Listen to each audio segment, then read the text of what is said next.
La Virgen de Covadonga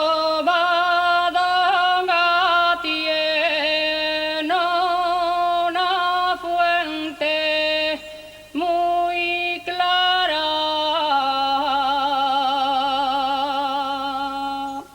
La Virgen de Covadonga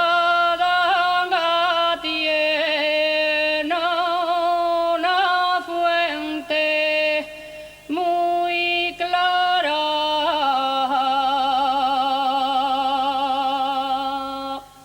La niña que beba en ella dentro del año se casa.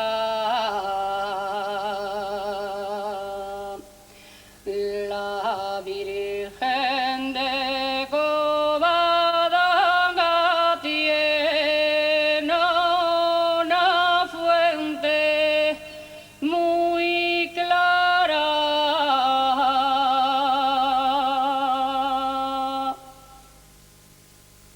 Y al entrar en Covadonga,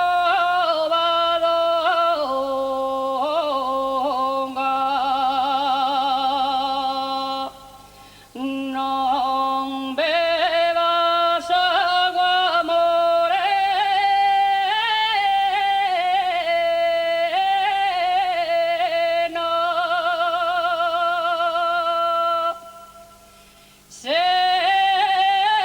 Según tú dijiste ayer, si quieres vivir soltera,